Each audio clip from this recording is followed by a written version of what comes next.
It's time for Come and Talk It with your host, Michael Cargill, brought to you by Texas Law Shield.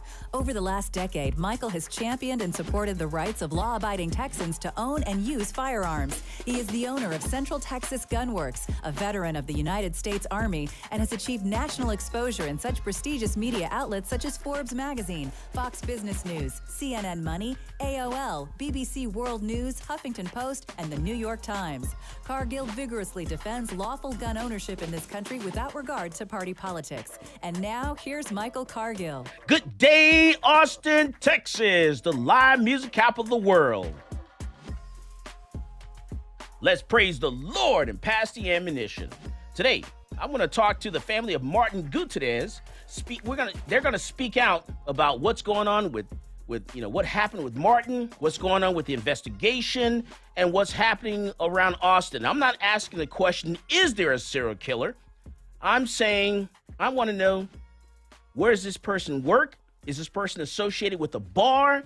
Is this person an employee at the bar? Are they a manager of the bar? Are they getting assistance by employees of the bar? Because there is a serial killer here in Austin, and that's not even the question. We're trying to find out who this person's working with and get down to the meat of things. Going to put some heat on these people. Also, man, the U.S. Congress, they put the heat to the alcohol, tobacco, and firearms. That's right. The Bureau of Alcohol, Tobacco, and Firearms, the director was on the hot seat in Congress. He was sitting in the committee, the Judiciary Committee, in Washington, D.C., and man, they had some things to ask this guy here. Let me tell you. The Cargill v. Garland case, that's right, my case, the Cargill v. Garland case that's headed to the United States Supreme Court, Congress has some things to say about that. Also, they have some things to say about the Cargill v. ATF case. That's the case where we're suing the Bureau of Alcohol, Tobacco, and Firearms because they're coming after gun stores and they're trying to shut them down for small little paperwork errors. So let's go to Washington, D.C. Congress and listen to this awesome congresswoman question the director of the ATF about the Cargill v. Garland case. Director Dettelbach, are you familiar with the case Cargill versus Garland? I do know that case. I believe that's a pending case in the Fifth Circuit. Yes, it's a case that was decided in January of this year, and it relates to challenging ATF's bump stock rule. Now, you have repeatedly stated that the ATF only carries out the laws as passed by Congress. But that isn't true. The Fifth Circuit Court of Appeals, in fact, ruled against the ATF, and I'm just going to cover a few of the findings that the Fifth Circuit Court of Appeals made. This was initiated by a gun owner in response to the ATF promulgating a regulation to interpret federal law, specifically the National Firearms Act and the Gun Control Act, to define firearm accessories as machine guns, even though Congress had not done so.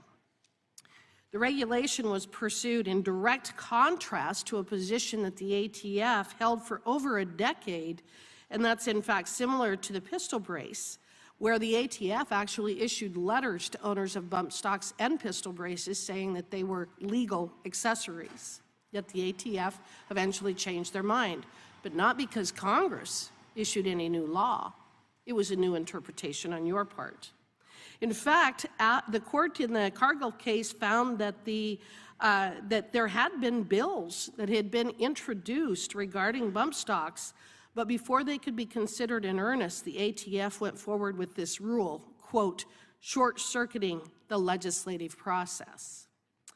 The Fifth Circuit further concluded that even if the ATF interpretation of the statute were correct, the rule would clash with the rule of lenity, because, quote, it purports to allow ATF, rather than Congress, to set forth the scope of criminal prohibitions. Director Dettelbach, does this situation and the legal questions raised sound familiar to you outside of the scope of the Cargill case? That the rule was promulgated during the prior administration. It is currently in the courts. The circuits are actually split. And right, the Fifth Circuit and the Sixth Circuit ruled yesterday, finding again that the ATF did not have the legal authority to issue the bump stock rule, and correct? another circuit has upheld it, and it is on certiorari before the Supreme Court. I understand that. My point is that what the ATF did with the bump stock is very similar to what you're attempting to do with the pistol brace rule, isn't it? Those are different situations. They You're are both attempting- applications of Congress's. Well, that's not what the court, that's not what the Fifth Circuit found, though, is it? Obviously, this is before the courts. Our The Fifth position Circuit has didn't been find is in that, did they? hundreds of pages of public documents. And neither did the Sixth Circuit.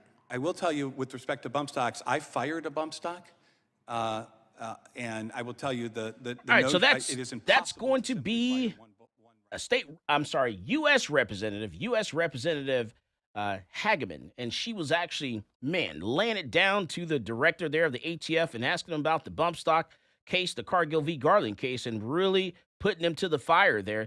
Let him know that the ATF cannot create a right law.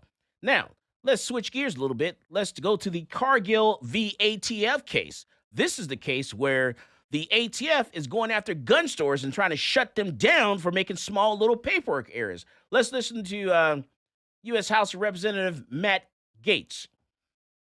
But how do you treat regular Americans? I got this letter from someone in my district, a firearms dealer. I have been a firearms dealer for 46 years. For 46 years, I've had a good relationship with law enforcement. Then came the ATF's zero tolerance policy. 2 years ago, while in the process of selling a firearm to a customer, I completed their background check using Florida's FDLE firearm purchasing program. The background check was uneventful, and FDLE rendered an approval number. Some months later, during an ATF audit, I was told the background check was now a non-approval. Even though FDLE made the error, it was on my paperwork, so ATF deemed it a willful error. After completing close to 50,000 background checks over 46 years, why would I willfully ignore this background check? The answer is simple. I did not, but the ATF has revoked my license, ended my career, and my livelihood. So I guess the question is, why should you be able to destroy the life of one of my constituents over a technicality where they weren't even at fault, when you all lose thousands of guns and illegally keep hundreds of thousands of records? Respectfully, Congress has given us the authority to inspect and make sure that firearms dealers, the vast majority by the which are compliant, they are our first line of defense in dealing with straw purchases. This guy isn't your first line of defense anymore. He's fired. A very small minority, those dealers, after due process, have been determined. A small minority, ATF, enforcer of gun laws, lost thousands of firearm parts to thieves. New data shows ATF gun store restrictions at the highest rate in 16 years. Mr. Director, the definition of... And that is U.S. Representative Gaetz and also U.S. Representative Hageman actually taking it to the Director Dettelbach and questioning him about two different cases. One, Cargill versus the Department of Justice, the bump stock lawsuit, and also Cargill versus ATF, the paperwork error case, where gun stores make a small little paperwork error and the ATF is trying to shut them down. That's right. We're taking it to them, and it's being brought up in Congress. This is a big deal, folks. You better watch these Cargill cases. They're going to the United States Supreme Court. This is Michael Cargill, and you are listening to Come and Talk It. Hi, this is Stephen Williford, the Barefoot Defender. I get my global gun news from Michael Cargill at Come and Talk It. Your business is going to have technical problems. There's no question about it. Pacific Office Automation is your guide because problem solving is our passion. Every business is unique, no matter how big or how small the problem. From copiers and printers, telephone systems, managed IT, print services, and more, we offer integrated, streamlined office solutions to keep your office humming. With Pacific Office Automation, it's problem solved. Visit pacificoffice.com today to find out more.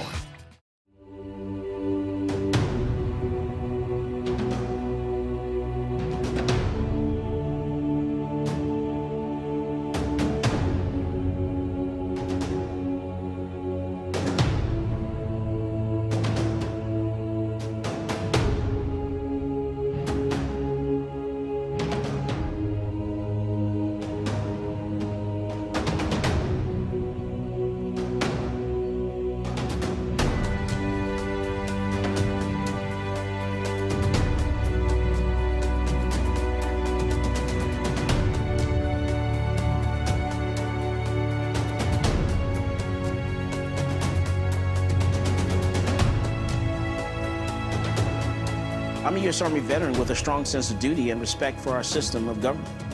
After 12 years, I was honorably discharged and decided I would fulfill the American dream of entrepreneurship and open up a gun shop in Austin, Texas.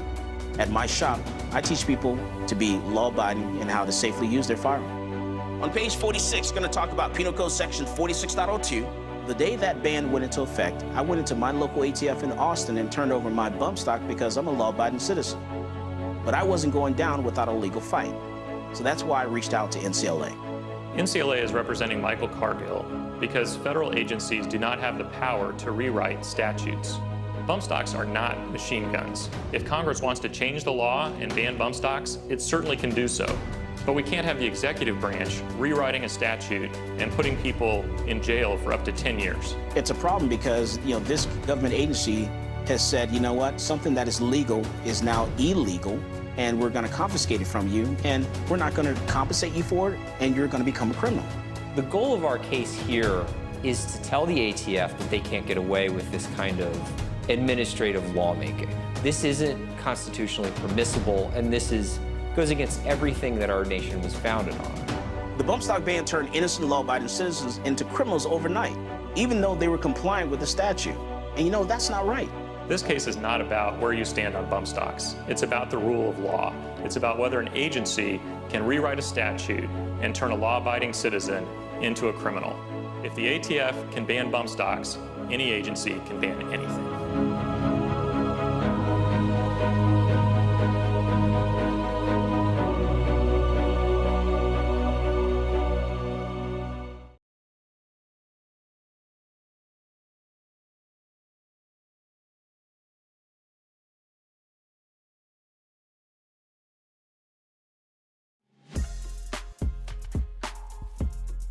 Welcome back to Come and Talk It.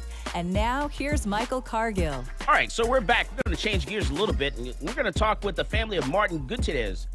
And they're speaking out. And we're going to talk about the Lady Bird Lake killer. The question is not, is there a killer? The question is, who is this person? Who's helping this person? Where do they work? Who's assisting them? We're going to talk about that. And so I want to bring into the conversation Martin's family.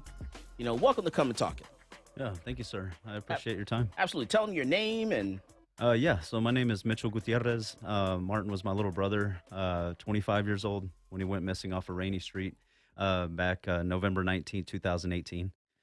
We found him November 26th after 7 days of searching. All right, so he went missing on what day again? November 19th. November 19th, and he was found on what day? The 26th. Okay, So 19th and the 26th. days. 7 days. Yes, Okay. sir. And then, all right, so let's go back to the date that he was out on Rainey Street. Yeah, so he was out with some friends. We were actually with my wife's family, having dinner and everything. And then he went out with some friends to continue to watch some football for the night. Went to one bar, then Luster Pearl, then Alibi. 3 bars. And then from one bar, from Luster Pearl to Alibi, my brother couldn't even stand. He was leaning over, abnormal behavior. Him and I went out all the time. We drank. I know his behavior like the back of my hand. He was the closest thing, my best friend. And what I saw in that footage on the surveillance at Alibi was not my little brother. All right, so apparently you guys were able to get the security camera footage from the Alibi, the last bar that you guys can track him down at. That he was in, yeah. Okay, that he was in. Mm-hmm. And so you pulled up that footage and you're looking at it and you're saying, man, that's not him. That's not his normal behavior.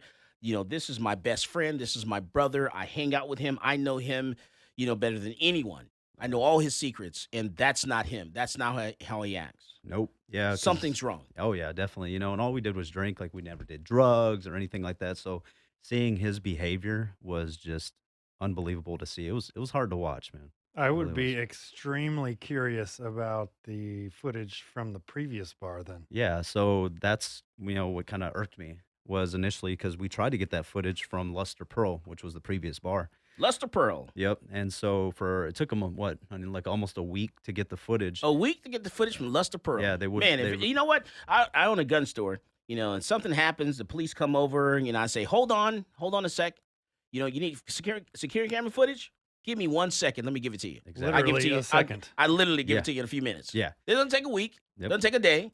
It doesn't take an hour. It takes a few minutes. Oh yeah, and then not only that though, after we finally got it, they gave us the wrong date. And The then, wrong date. and then deleted what we needed. So, Luster Pearl. so I don't know what happened to my brother from one bar to another. Now, when were you asking for this security camera footage? Oh, it was early During in, the searches. During the searches. Oh So yeah, within that week. in that week. Oh, so we definitely all security camera, all DVRs, whether it's on a DVR, whether it's held in a network somewhere else, especially if it's on the DVR, it's definitely there for at least 7 days on a DVR. At least 7 days. Yeah. And then if it's maintained somewhere else, we're talking 30 days. So let's give them the benefit of the doubt and let's say 7 days. Okay. It should have been there. Should have been there. And So we never got someone it. deliberately had to have deliberately deleted this. They had to. Yeah. And my brother only purchased one drink. You know, we looked at his credit card receipts and everything, one drink, one beverage.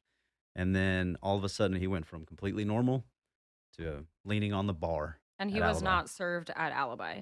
Yep. And so my problem with this is, okay, that raises a lot of questions right there. You know, because Luster Pearl, I know where that's located. I'm thinking, what's located across the street from Luster Pearl? So did you guys walk across the street and see, hey, do you guys have security camera footage that's pointing toward where Luster Pearl? Oh, we went everywhere. We tried to get everything, and there was so many cooperative bars, Right. Craft Pride, like they were amazing. They actually gave us a jump drive. Nice. And that actually gave me the last footage I had seen. Of Gave my you brother. everything. Yeah. Seeing them come around the corner there on Rainey Street on that little loop around. you How know? much resistance did they give you Oh, to give you the security none. camera footage? Zero. None? What They about were co- Alibi? Alibi was amazing. The manager gave me his personal number, his card, everything, man. They were super So they helpful. But not- wanted you to see what happened there. Exactly. But not Luster Pearl. Not Luster Pearl. Not Luster Pearl. Nope. Okay. All right. I'm just paying attention to this. I'm asking questions here. Mhm. All right. So what about the security camera footage from the, because in Austin we have security cameras. We have cameras on the streets, at different red lights and stuff like that. They call that the, what do you call that?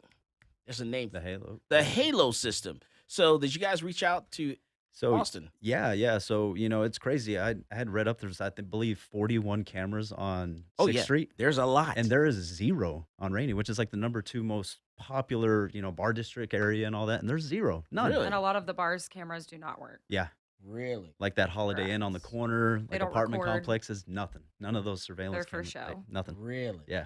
Wow. So we weren't able to get it. The last footage I ever saw of my little brother alive was at this apartment complex called the Towers of Town Lake. And we saw him from a distance walking towards I-35. Was he by himself? He was by himself, looking down at his phone. On Craft Pride on that corner, which was, huge. So he took around the corner, came On around. Holly Street. Yeah, on Holly Street. Yeah. All right. Tell me where's that? Okay, because I know Rainey That's Street. The roundabout. The roundabout. if you're Oh, familiar. that circle. Okay, Yeah, gotcha. yeah, Okay, so- okay. So he came around, and then there was a wide On the far side, or they're closest to 35? Closest to the bar. Closest to the bar. Yeah, Okay. and so when he came around the corner of Craft Pride there was a white SUV that like stopped next to my brother. A white SUV. Yeah, he's on his phone, and then he looks, and then it's like he says something, and then he just keeps walking. So I That was person's trying to get his attention. That's what I was thinking, and so we couldn't really figure out what was going on. So you think about someone with trying to be a someone's fake Uber. Someone's or trying to something get like him in the that. vehicle. Mm-hmm. Someone's trying to lure him in the vehicle for At sure. least that's what I thought. It was tough not to. And so think that. my question is, could this be someone who actually works at a bar that's actually putting something in the drink, and then someone else coming along after the fact and scooping them up? It could be. It's hard. You hear about druggings like on 6th Street, on West 6th. The gay district, Rainey Street. This stuff is happening everywhere, So he goes to Luster Pearl first, has one drink. Mhm. And see, this is not new to me. I've heard of people, I've had several friends that I know of personally that have walked into a bar, had one drink, and had to go to the emergency room and totally do not remember anything from that night, collapsed on the floor, Jeez. threw up, and defecated on themselves in a bar in Austin after one drink. Yeah. That's not normal. Yeah. That's not natural.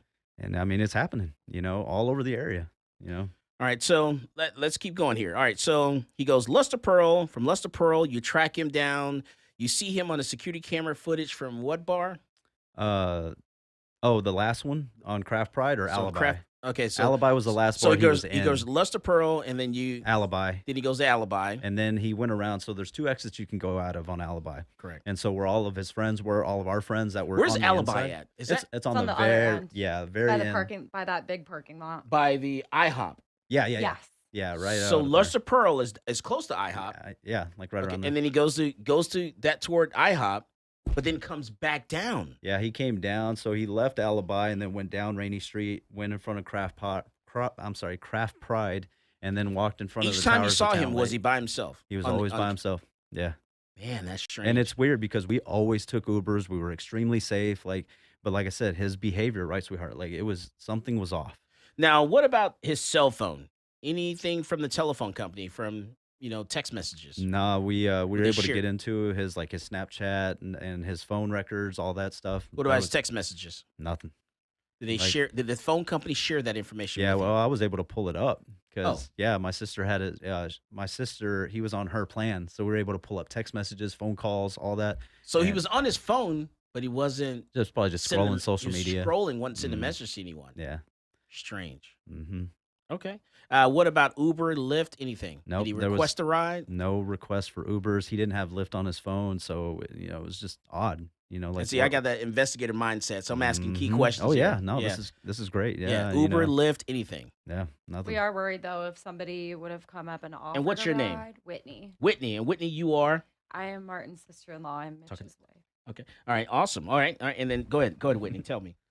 Oh, I was just going to say if he, would have been offered a ride, or if somebody would have pulled up and said they needed help with something, like he was a very generous, giving person. He would have, stopped what he was doing to try to help somebody. So these are the things that go through our mind when we're trying to figure out why he was walking that way. If he would have gotten into a car thinking it was an Uber, if they offered to take him home. And if something happened to him that way, but we didn't see anything on his phone from Uber that he had requested. So the type of person that he is, if they actually pleaded to his, his wanting to help someone, he probably would have been say, "Oh, you need help? Let me help you." So it would have been someone that had to really, kind of lean in a little bit and say, "Hey, I need this or I need that. Can you assist me?" To lure him away from where he was supposed to go that night. Yeah. And for women, we're always more, we're as women, we're usually more on high guard. We're not just going to get into a random car typically, but men aren't usually, on as high of guard. If you needed help with something, he wouldn't have thought twice. He would have just helped. Or if someone offered a ride, I'm sure Martin wasn't thinking, "Oh, this person could especially be since trying he to do wasn't something in to me." his right mind anyways. Yeah. And so I want to get into other family members. I do want to talk about the toxicology report. I do want to talk about the autopsy report. There's a difference. There's an autopsy report. There's a toxicology report. I want to talk about what did they tell you that they tested for? I have. What did they test for? Did they test for date rape drugs? I want to get into that key stuff. I need to know because these are the things that we need to find out. We need better cameras. We need to pay attention to what's going on. Because we need to find out what's going on. Is this an employee? Is this someone that is a general manager? Is this someone that is being assisted by another bar? What's happening on Rainey Street? This is Michael Cargill, and you are listening to Come and Talk It. Peace, this is Maj Toure. You're listening to Come and Talk It Radio with Michael Cargill.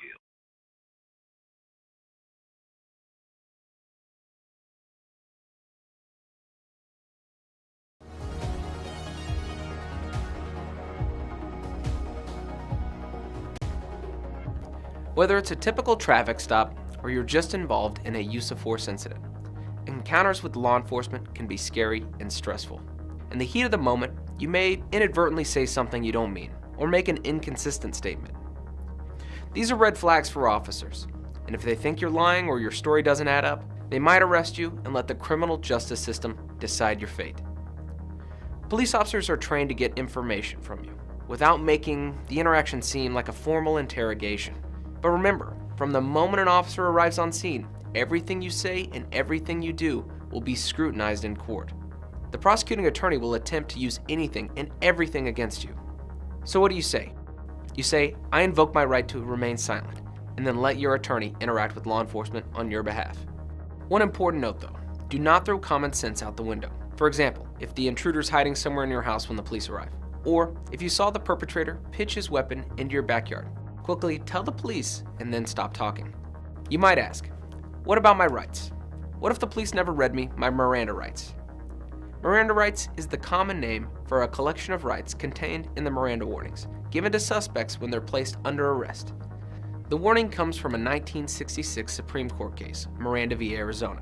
In that case, the court held that statements from a custodial interrogation would not be admissible unless proper procedural safeguards were in place to protect the defendant's Fifth Amendment rights. We've all seen these warnings on TV and movies. You have the right to remain silent. You have the right to have an attorney. Anything you say can and will be used against you in a court of law, and so on. So do police have to read you your rights? No. It's important to note that officers are not required to read you these rights unless you're in custody and subjected to interrogation. If the police show up to a crime scene and start asking you general questions and you voluntarily tell them everything that happened, those statements can be used against. Welcome back to Come and Talk It. And now here's Michael Cargill. All right, we're talking with the family of Martin Gutierrez, and we're talking about the Rainey Street serial killer. We're talking about, it's not, to me, it's not a fact is there a serial killer? You know, my question is, okay, we need to figure out who this is. You know, we need to figure out how many people are involved in this, because I think there's more than one person involved in this. I think, and this is my gut feeling, just listening to, everything and following this case. We're the ones that actually broke this case. We're the ones that came out and pushed the Austin Police Department to release a statement to say there's nothing going on. There's nothing strange here. And folks, let me tell you, the police departments around the country, for history, and you go back as far as you want to go, they've never come out and told the community there's a serial killer anywhere. You go to Jeffrey Dahmer, you go to, whoever you want to go to, pick any serial killer. They never come out and say there's a serial killer until they've identified this person and they start recovering the bodies. And then they let you know, by the way, there was a serial killer. By that time, it's too late because your loved ones are gone. And so we're trying to stop this. I want to stop this now because we need to stop what's going on in this city. Austin is a beautiful town, and we need to get this city back to where it was. And I don't want to see, I don't want to see my loved ones, succumb to something like this. We need to do something now. Whether it's we get together, we go down to Rainey Street, we sit on corners, and we sit there and watch what's going on and watch people that are maybe kind of, a little too drunk a little bit, maybe, not interact, maybe follow them and see what's going on, see if anyone's actually eyeing that person. I don't know. It may take something like that. Don't know. I don't have the answers, but something needs to be done because law enforcement's not doing it. And since they're not doing it, it's now time for us to be a little proactive. If we're proactive, we will push them to do their job. So now it's time. I'm saying we need to do something. Get together, get a gang of folks. Let's go downtown. Let's get this done. That's what I'm saying. All right. So the question, someone asked, what about the security camera footage of Luster Pearl and the fact that they deleted the security camera footage of Luster Pearl? And I want to say that name as many times as I possibly can say it. Luster Pearl deleted, the security camera footage was deleted by Luster Pearl. And that is inexcusable because I am a security buff. My job is to watch everything, everyone, and I have security cameras at my parents' house, my business, my home. This morning I had an alarm go off, Zach. I had an alarm go off on my phone where my mother's glucose level was too low. Ooh. And so I had to call my mother at 3 o'clock in the morning, and I woke up and said, hey, you need to eat something. Your glucose level is too low. I have alarms for everything. I'm that anal. You got her on lockdown. I have my parents on lockdown. I love my parents. I don't want anything to happen to my parents. I want them to stay around as long as possible. And so I'm watching everything. I'm watching their security camera. I'm watching their blood pressure. I'm watching everything. And I monitor everything. And that's what it takes, Mm-hmm. I want my family to be around as long as possible. And we have got to do something. We've got to, something's got to be done here. So according to someone on TikTok, FBI and DPS were down asking questions. Not sure how true that is. Someone else says APD will be forced to address this in the coming weeks. Someone else says just showing, the owner is Bridget Dunlap. Who's Bridget Dunlap? You got me. All right. Well, you need to tell me who Bridget Dunlap is. And by the way, please give us a call. Our call-in number is 512-643-5483. That is 512-643-5483. Come and talk it. Let us know what's going on. What have you heard? What do you think's going on?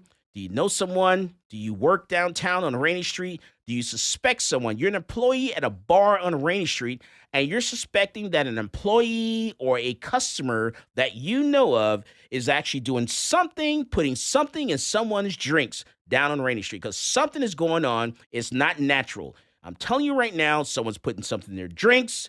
Someone knows what's going on. We always know. We always know. You're afraid to talk? I'm not going to tell anyone who you are.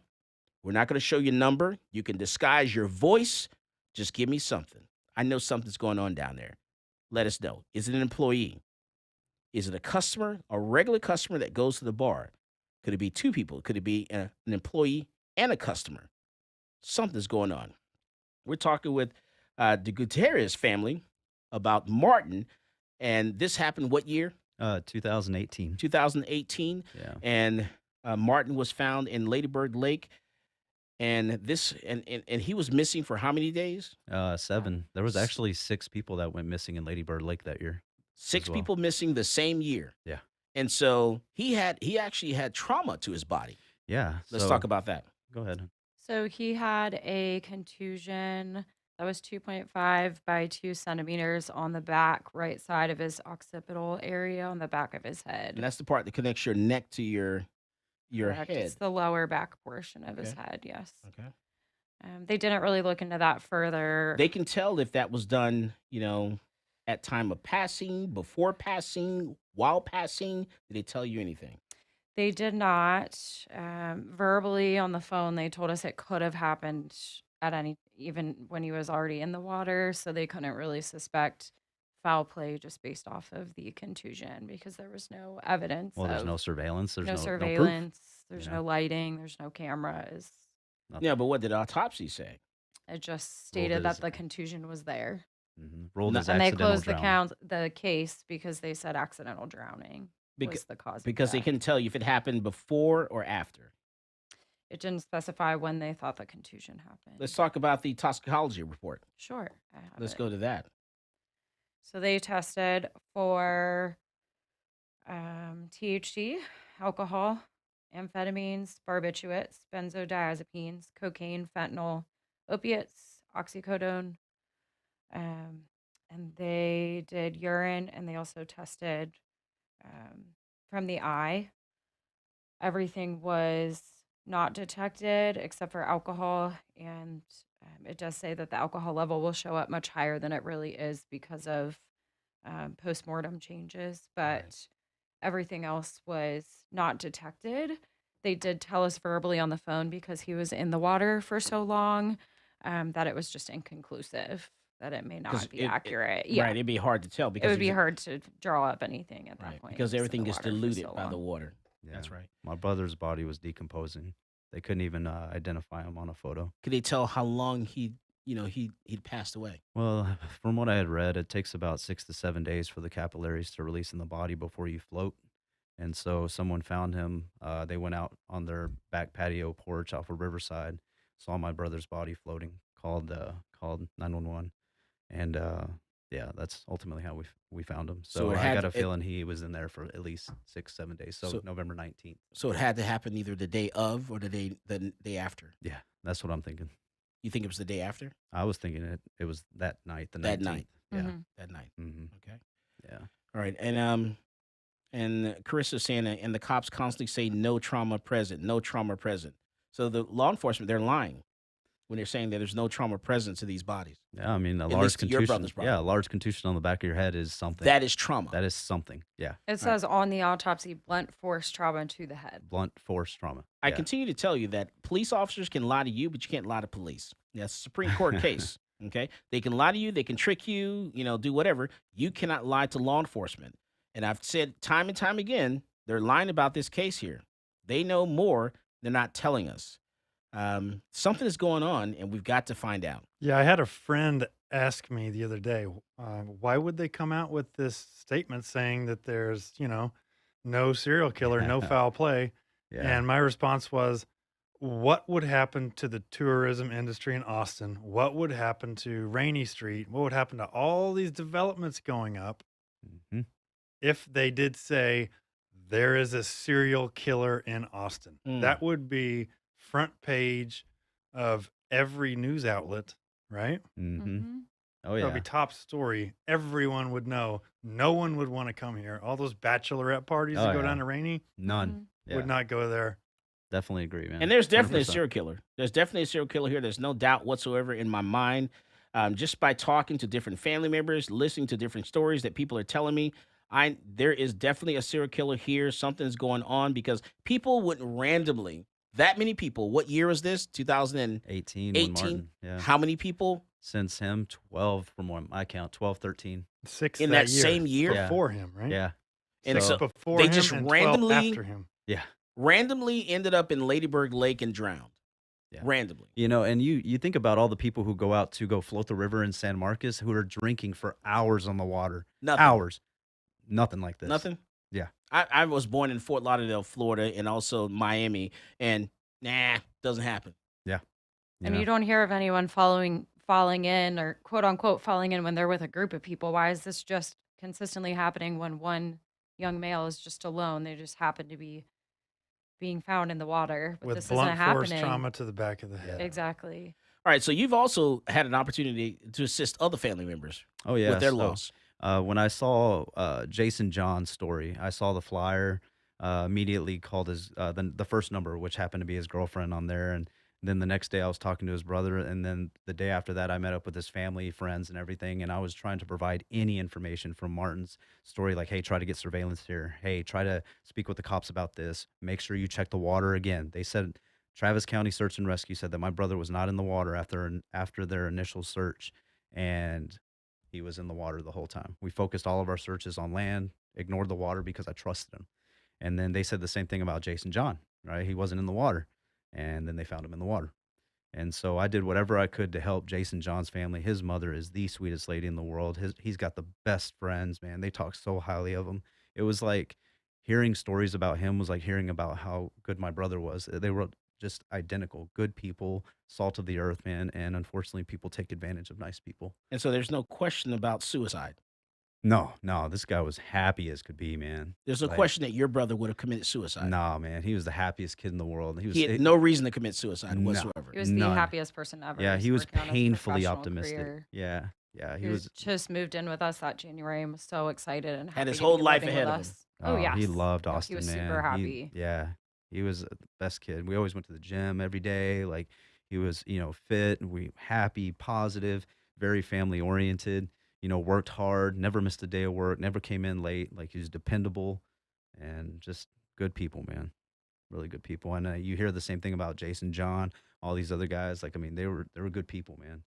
And it's just terrible the situation that they got put in. We're talking with the Martin Gutierrez family. We're talking about the Rainey Street Ladybird Lake killer. The question is not, is there a killer? The question is, who is the killer?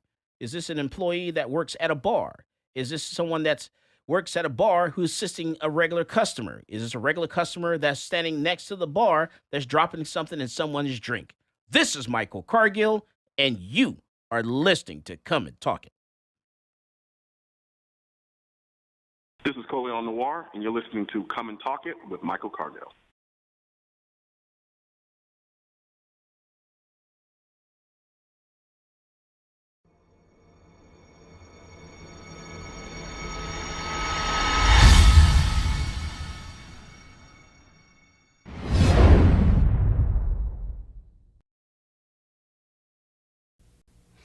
Hello, my name is Edwin Walker. I'm an independent program attorney with Texas Law Shield. I want to talk to you today about an issue that we see on a daily basis. In fact, you yourself will encounter it on a daily basis, and that is the subject of road rage. I am sure that you have all seen road rage. You may have actually been involved in a road rage incident. Now, if you're a responsible gun owner, I'm going to give you a few words of advice on how to react when you find yourself in one of these unfortunate road rage incidents. While on the roadways, we all observe something that makes us upset. Whether it's poor driving, unsafe driving, or just simply somebody being very discourteous. By all means, you should restrain yourself from engaging that person and telling them how bad their actions were, because this can be perceived as an act of road rage. If you're a lawful gun owner, you have a firearm in your vehicle, you do not want to be viewed as the aggressor in a road rage situation. Now, with regard to a situation where an individual has chosen to rage against you, and you are the actual victim of the road rage, if you and the other individuals are still in their automobiles, do not use your firearm to respond to any of the rager's activities. This is because law enforcement views the fact that you're both still safely in your metal boxes as removing any threat of immediacy that you may be harmed. So please, if you have a gun, somebody is raging against you, forget you have a gun. Don't display it, don't brandish it, don't show it, don't point it, and for God's sake, don't fire it. This could result in a lot of trouble for you. Now let's look at a situation where a road rage incident has escalated. It has escalated to the point where one of the participants has actually gotten out of their vehicle. We recommend that you stay in your vehicle at all times. Do not exit your vehicle, because the person who exits their vehicle is going to be looked at as the aggressor. If the other individual has exited their vehicle and they are not in contact with your vehicle and they do not have a weapon, then do not feel that you can display your weapon in an act of self-defense. People are allowed to just simply stand there and scream at you, scream whatever they want. Until they make a demonstrative effort to try to harm you, there is no immediate threat that would justify displaying or shooting or brandishing your firearm.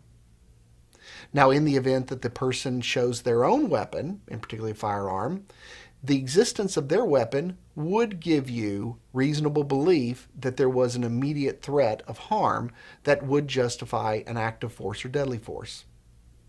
Even in this situation, I would be very cautious.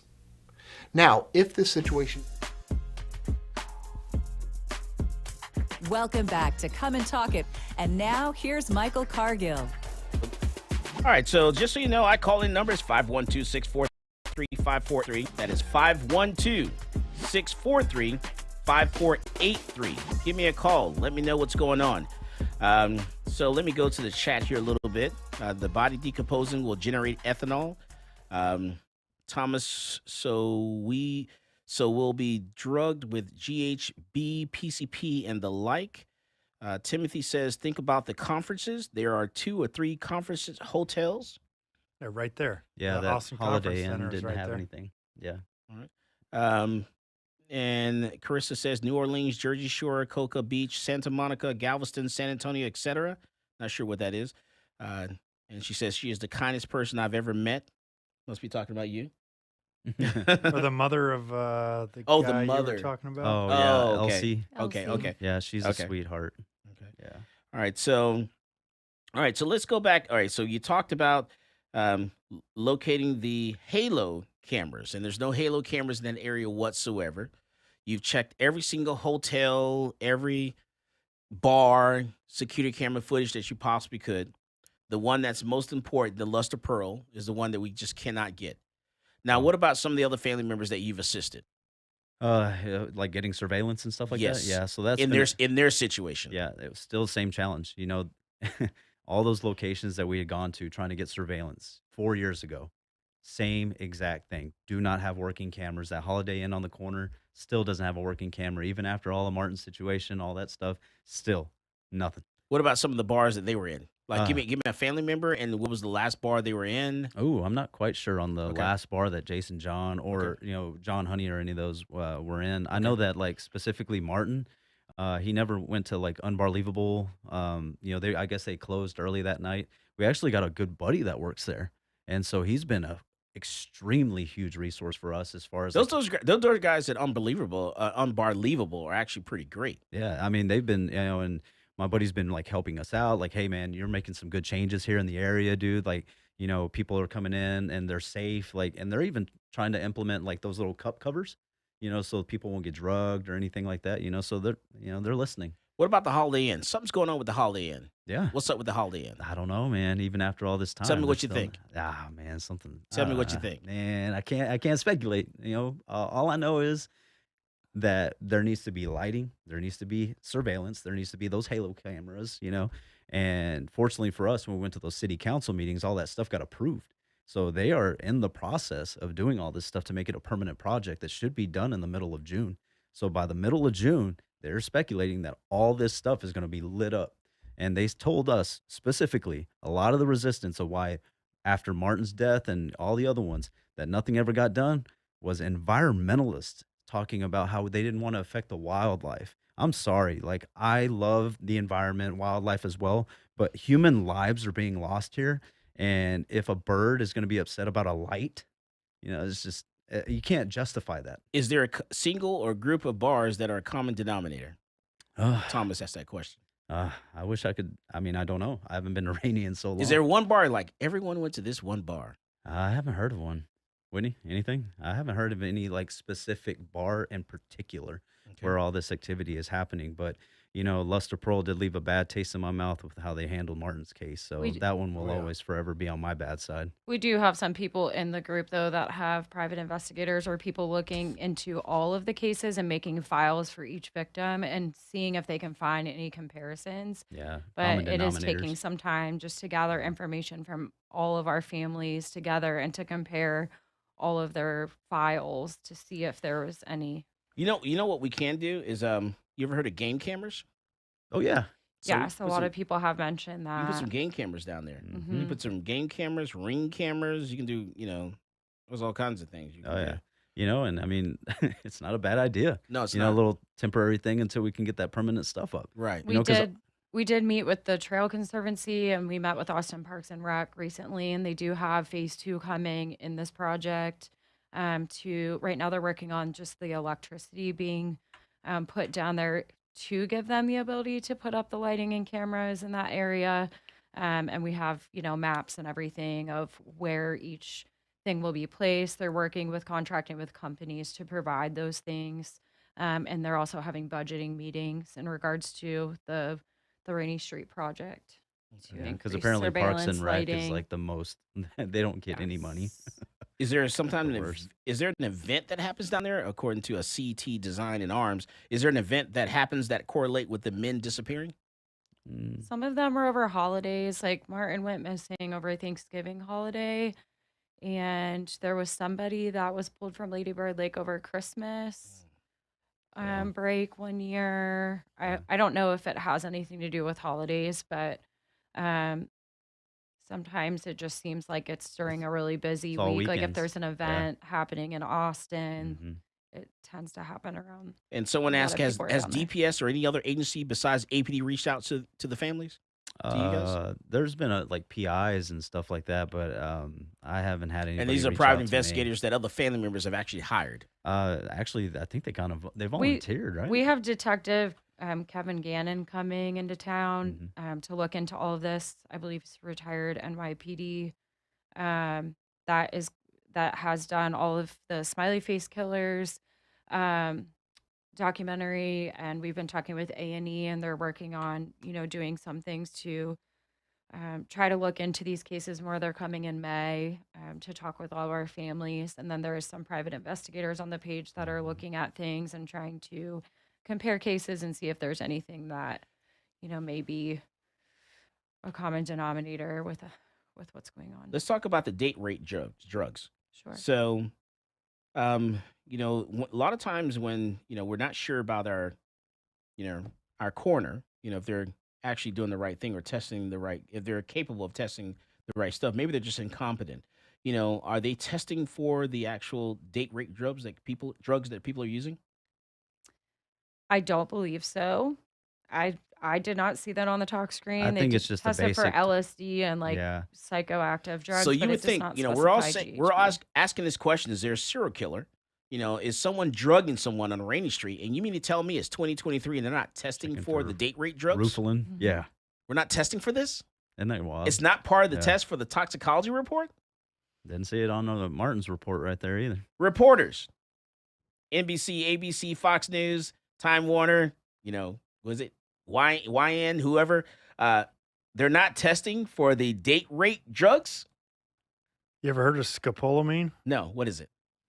It's basically this dust that you can blow in a person's face, and then they will be totally obedient to you and have no memory of what happened afterwards. Mm. Jesus. Mm-hmm. Well, I tell you.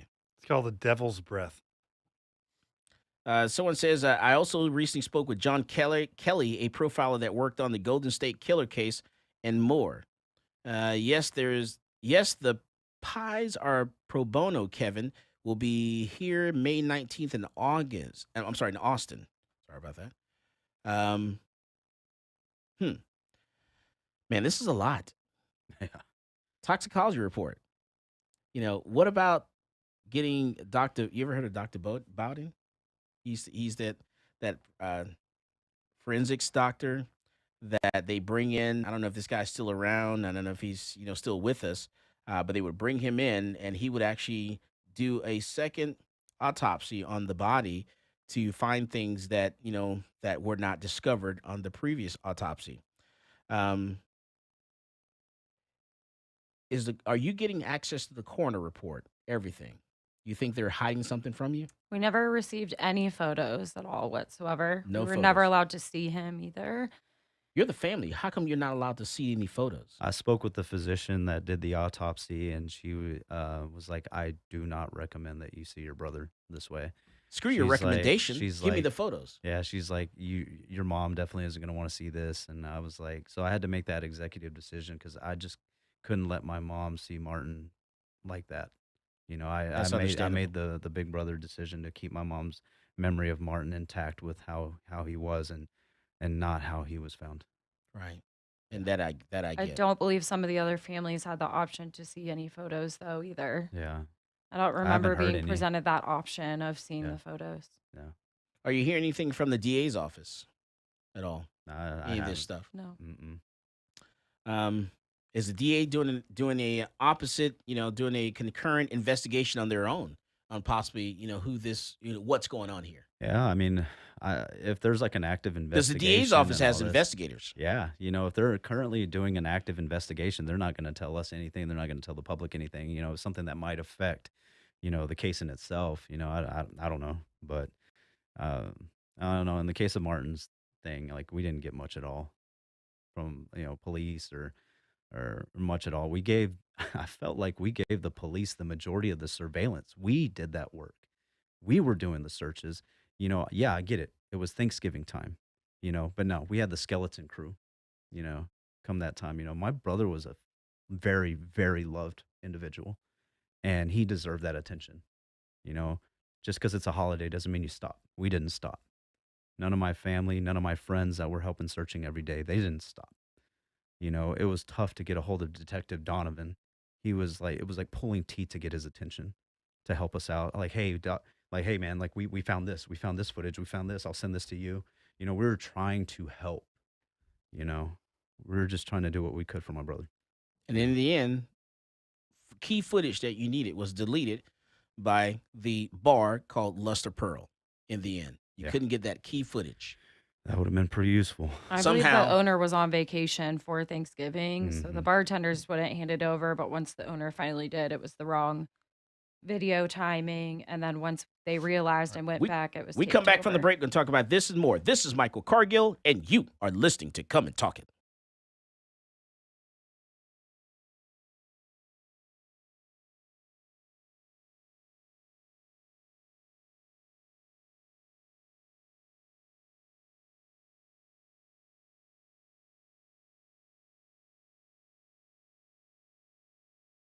He didn't act that way. He never flinched. He went for his pockets. And when he went for his pockets, I thought my heart was going to stop. I mean,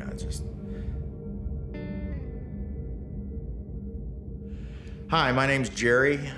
The incident we're going to talk about took place in early March of 2017.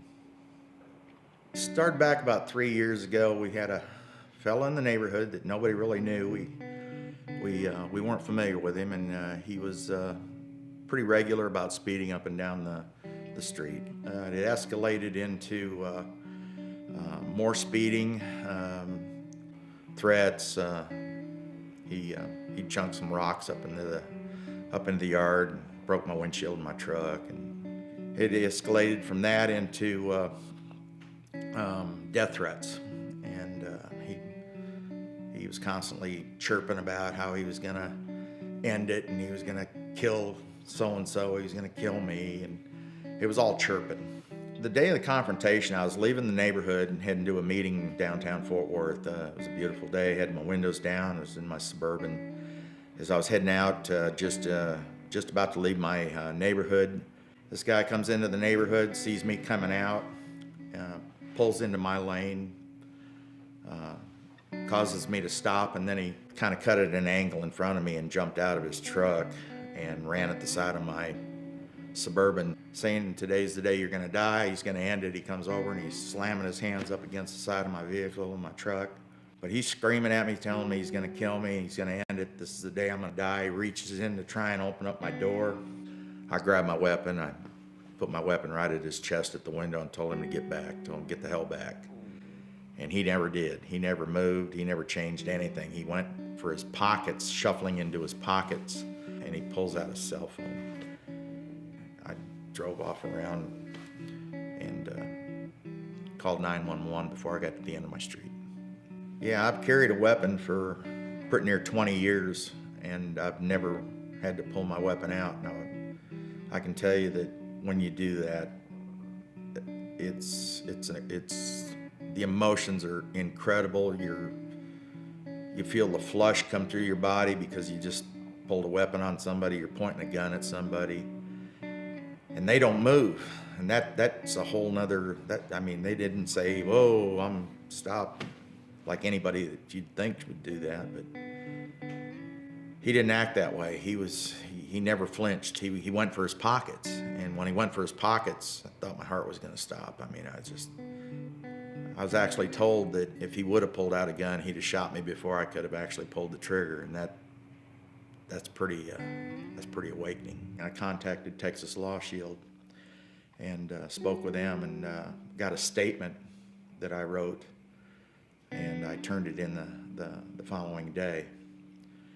And it was subsequent to that I was told that I was going to be arrested for deadly conduct, and Texas Law Shield stepped up to the plate, and they got in my corner and handled it from there. Factually, the case was unique because Jerry never got out of his vehicle, but was still forced to pull his weapon and defend himself. And you don't see that often. Usually. Welcome back to Come and Talk It. And now here's Michael Cargill. All right, so we're back, and we're talking with the Martin Gutierrez family. We're talking about Martin Gutierrez, and we're talking about the Ladysburg Lake killers. It's not about, is there a killer?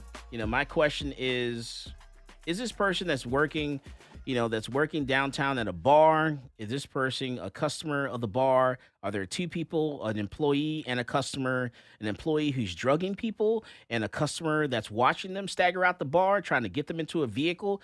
Because you said that there was a white SUV trying to get Martin into the vehicle or get his attention or something. Oh, yeah. Something was going on. Yeah, like I saw he was on his phone. He was looking down. This SUV stops. He looks to the right, says like something for about 2-3 seconds, and then just turns around. Like he was like, no, like, and then just kept walking. So it does make you wonder, like, was someone trying to offer him a ride? Like, hey man, I'm finishing up an Uber ride. Why don't you just come into my car? Yeah. It's hard not to think that. And we do have some security camera footage that I do want to play for you, because this is Martin. It's rolling right now, and this is Martin where. So this is him walking on the service road of I-35. Right in front of the towers of Town Lake, headed towards that little Chevron area that was right there. Okay. And so that's walking going towards north? Yeah, going south towards Ladysburg Lake. Towards the lake. Yeah. Chevron? Yeah, so we tried to get the footage there. Chevron gas station? Yeah, all the way over there? Yeah, right there. He was right there, but there was no footage of Martin from the Chevron, so he must have gone on that, other road, that south road. The hotel's got to have good footage. Yeah. Their cameras got to work. They didn't. Their cameras didn't work? No. That hotel. The Holiday Inn, no. That Holiday Inn, that big hotel that's right there on the lake, their cameras are not working. None. Even to this day, even for Jason John, none. That's crazy to me. Yeah. That's crazy. That doesn't make any sense. You figure after all these cases that, not only would they want to protect their customers, Right. but like surrounding people. I mean, it's a very popular bar area, like You're not even safe, and they don't even care that you're not safe. I do want to add, when I just met with the Trail Conservancy and Austin Parks and Rec, I asked them if the hotels and apartment complexes that are aligned, aligning the water and the trail, if they were cooperating with, the project that they're working on to get cameras put up, even at those facilities that are facing the water, to see if they're participating. And some of them are, and some of them really are not. They are not wanting to be a part of, increasing the safety in that area or That's have crazy. more cameras on their building that face the water. And I have a solution for that. One of our advertisers actually for the show, Pacific Automation, has an awesome camera system. And I use this. I actually use it to protect my vehicle. Like I said, earlier, I'm very, protective of my family. I'm protective of, myself. I have to watch what's going on. I'm suing the federal government right now. I have cases going before the United States Supreme Court. So I'm very paranoid about a lot of different things. So I literally, where I park my vehicle, I have an imaginary line around my vehicle.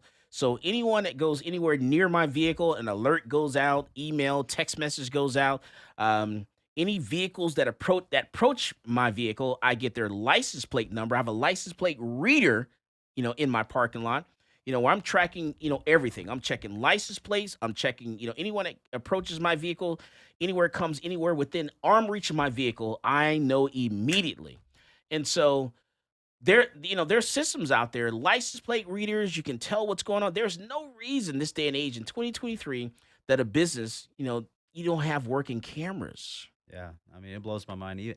And the fact that not all these businesses are hopping in to partake in this project, like you can use that to your advantage. Like, hey, customers, look at this. We are trying to implement these new cameras to make everything safer for you guys.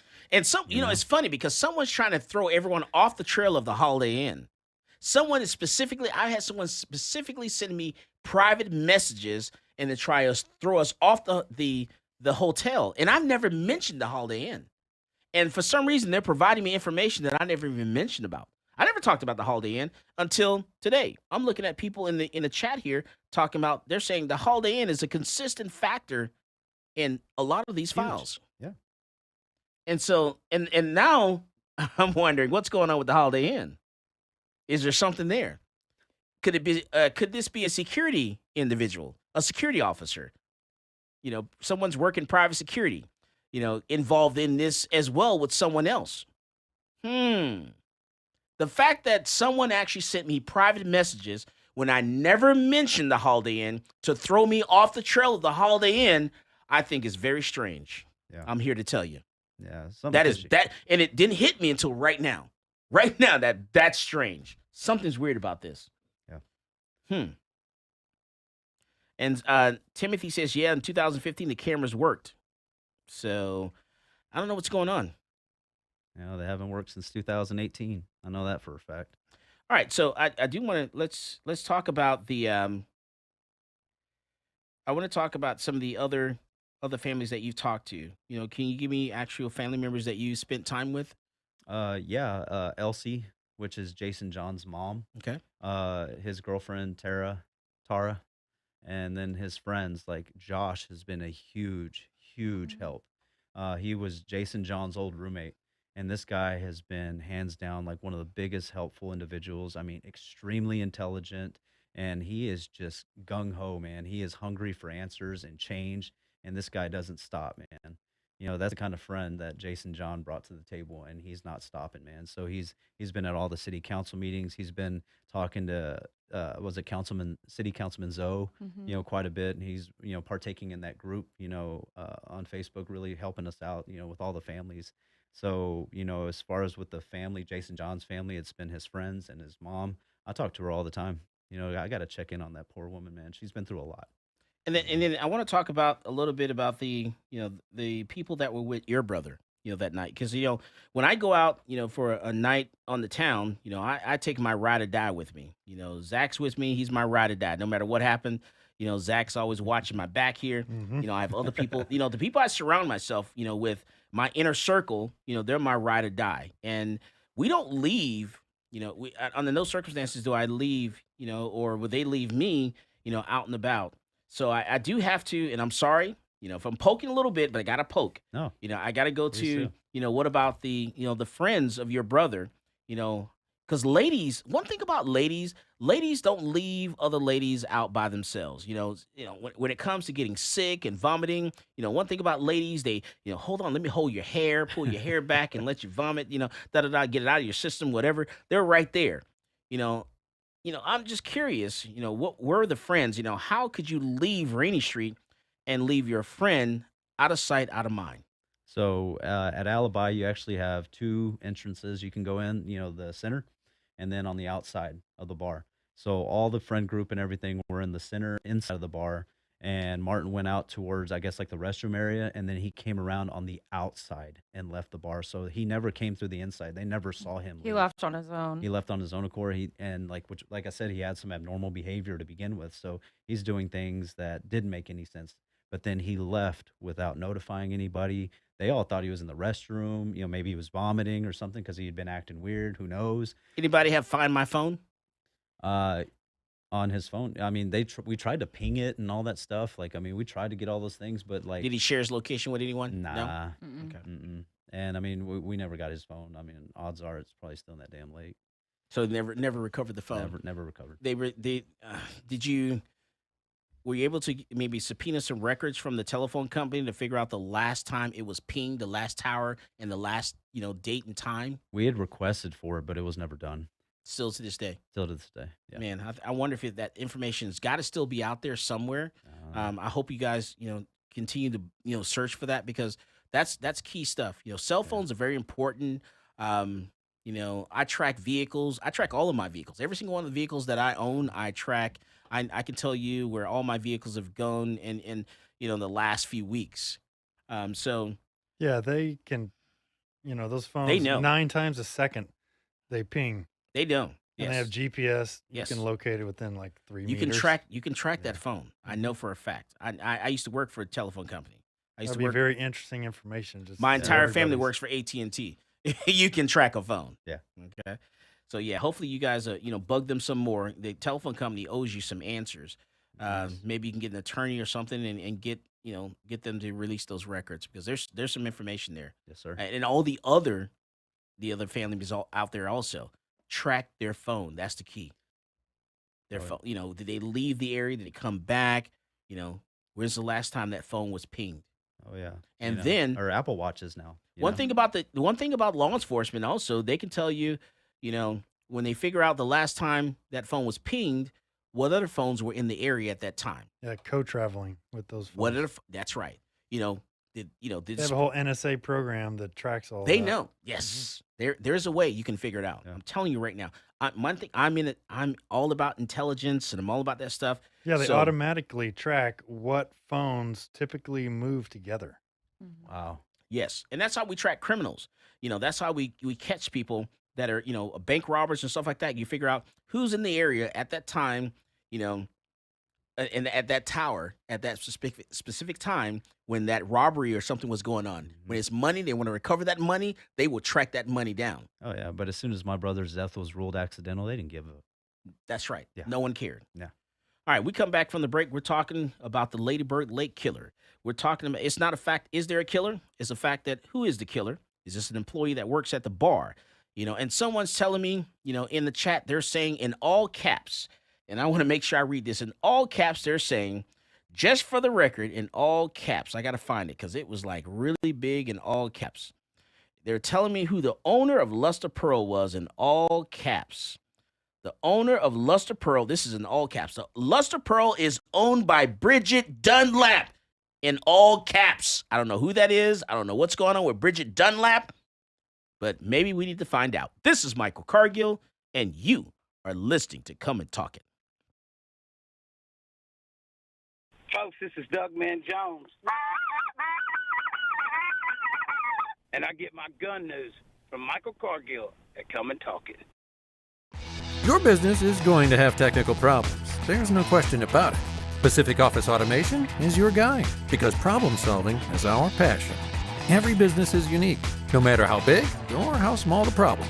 From copiers and printers, telephone systems, managed IT, print services, and more, we offer integrated, streamlined office solutions to keep your office humming. With Pacific Office Automation, it's problem solved. Visit pacificoffice.com today to find out more.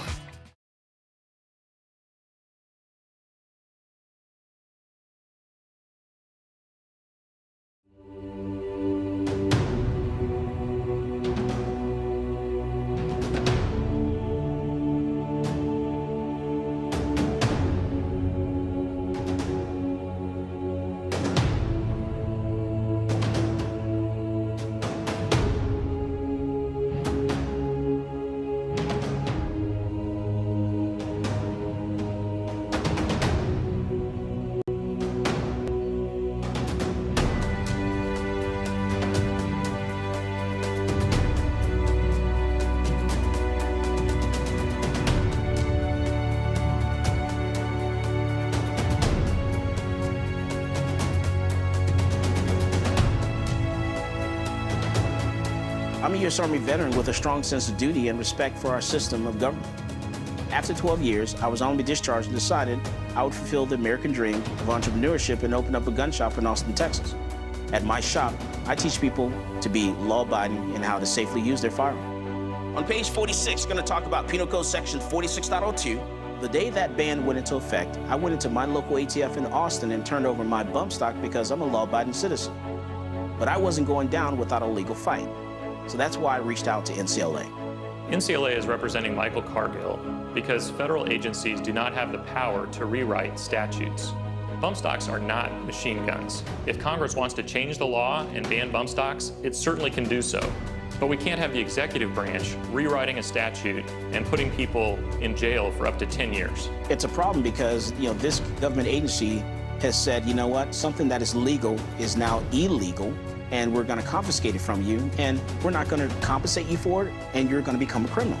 The goal of our case here is to tell the ATF that they can't get away with this kind of administrative lawmaking. This isn't constitutionally permissible, and goes against everything that our nation was founded on. The bump stock ban turned innocent law-abiding citizens into criminals overnight, even though they were compliant with the statute. And that's not right. This case is not about where you stand on bump stocks. It's about the rule of law. It's about whether an agency can rewrite a statute and turn a law-abiding citizen into a criminal. If the ATF can ban bump stocks, any agency can ban anything.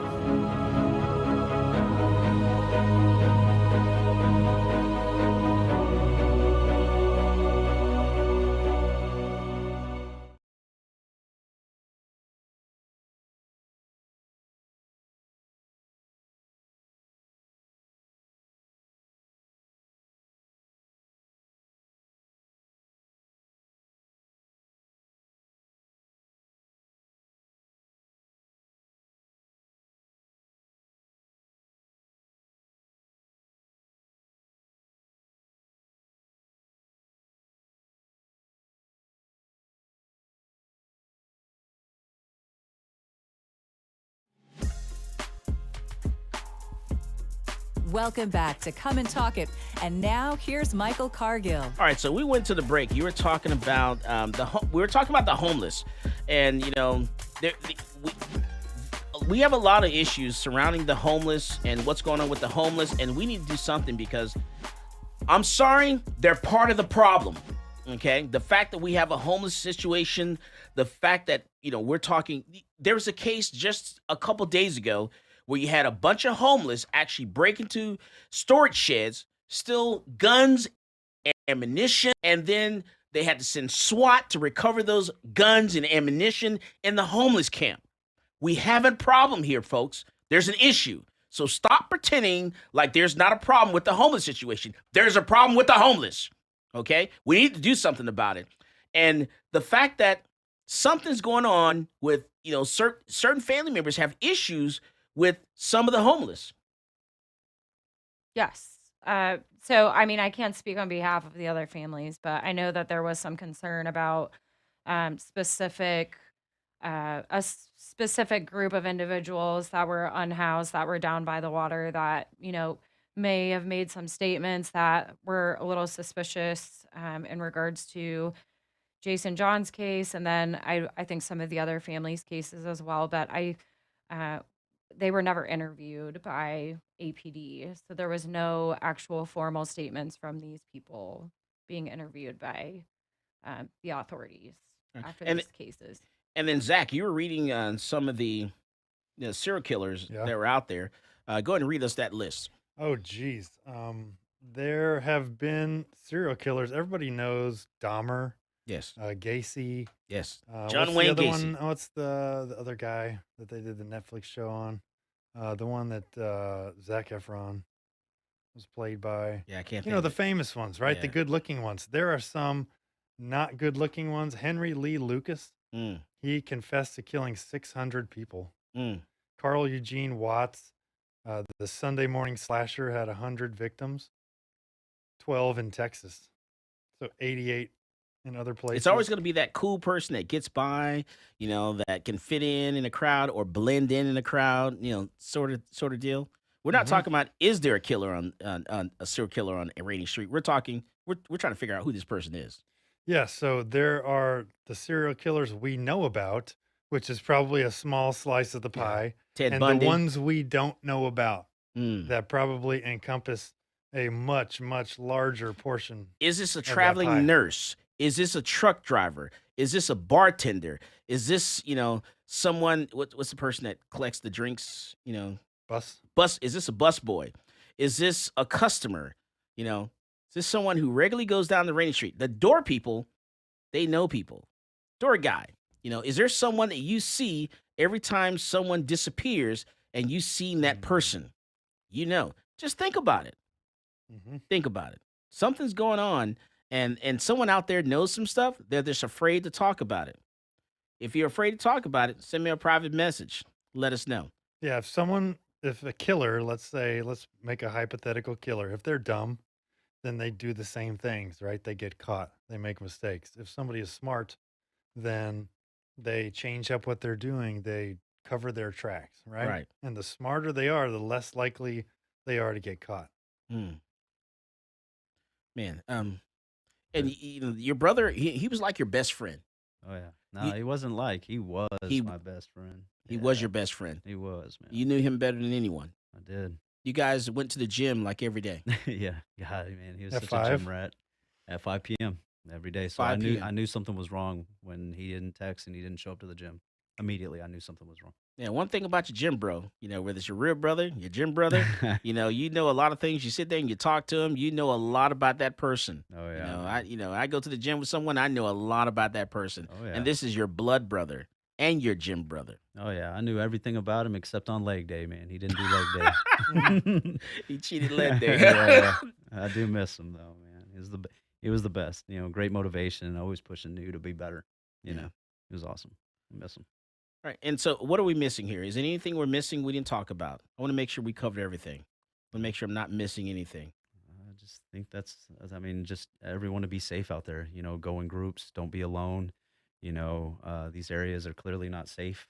So just make sure you got someone on your back. Your PIC.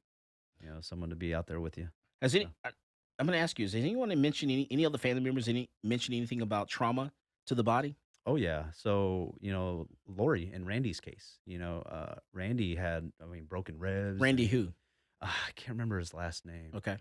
But anyways, he was found on West 6th in the water with multiple injuries. His case is actually still open. Randy And- Lexfold. There you go. Yeah, Lexfold. On West 6? Yeah. He in Shoal Creek. Oh, So, wow. Yeah. Okay. And so he had all kinds of, trauma to the body. So my brother's case got closed, but his is still open. Now, I guess they put it on hold or something like that, temporary or something.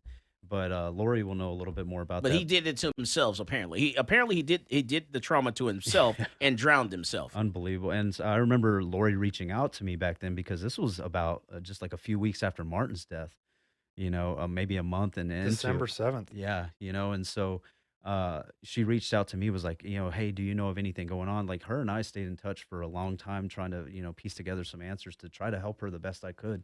You know, it's tough, man, to hear the sister that's so far away and she didn't have any answers. I mean, I was trying to do whatever I could to help her out. Yeah, that is rough. That is rough. Um, and let me ask you about the body. Was the body cremated? Martin's, yeah, It was cremated. Okay. yeah. Um, yeah, because I want as we go forward with this, if something else happens, I hate to say this, but I hope the family members, you know, try to keep the body, maintain the body, because may need to go back and do a second autopsy by an independent autopsy. Yeah. Do an autopsy. There's a city, the city of Austin. They've proven to be incompetent to me. I don't trust anyone that works for the city of Austin at all. They're all incompetent. Look what they did with the rape kits back a couple of years ago. Right? Exactly. Wouldn't even never tested the rape kits at all.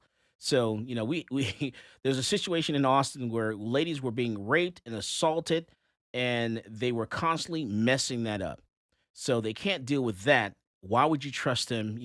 With something as serious as someone being murdered or killed. So if something else happens, please, please, please, maintain that body, hold on to that body to possibly get a second opinion of the body and what's going on, because I do not trust the city of Austin at all. I don't trust them one bit. Carissa mentioned, she said, just like the guy whose hands and feet were duct taped and his head wrapped. Who's too, that? Oh, Committed yeah. suicide. Who's that? Oh, that was Yeah, a they long rolled time ago. a victim a suicide, and his mouth was and hands and feet were bound. Yeah. Suicide. And so he That's committed Yeah, a suicide. Yeah, that's suicide. what the report stated was suicide. Even All though- these bodies we're talking about, and there's no trauma to the body. They just walked into the water freely. Yeah. Duct tape. Ridiculous. Wow. Yeah. Anyone know the name of that person? Ooh, I can't remember. Carissa, can you tell us the name of that person, please? And also, what is Nightcap Products? So we are working towards a project that bars may, be able to participate in with the drink covers. And there's also straws that can change color if there's something in it. drugs in your drink. There's if people are wanting to monogram them with their company name or, label them to sponsor that project, certain bars can participate. And I mean, to me, that shows that bar really cares about your safety if they're implementing being able to hand those out to see if, we can maybe help people be more safe with the druggings and preventing druggings. I mean, on Rainey Street. So Nightcap, I believe, is a brand of the drink covers. All right, I want to thank the family of Martin Gutierrez for coming into the studio today and talking about their loved one, and talking about Martin, and putting a person to the name, and showing us we're able to look at a face and really bring some life to Martin, and hoping that we're able to bring someone else out, come out and tell us what's going on out there. Maybe you'll come forward. You've seen something, you've heard something, someone said something, you've seen a text message, you've seen someone that looks very strange, didn't realize it. So hopefully this will come out and we'll figure out who this is. As always, more guns equals less crime. You go out there and you buy yourself a gun. You've been listening to Come and Talk It with Michael Cargill.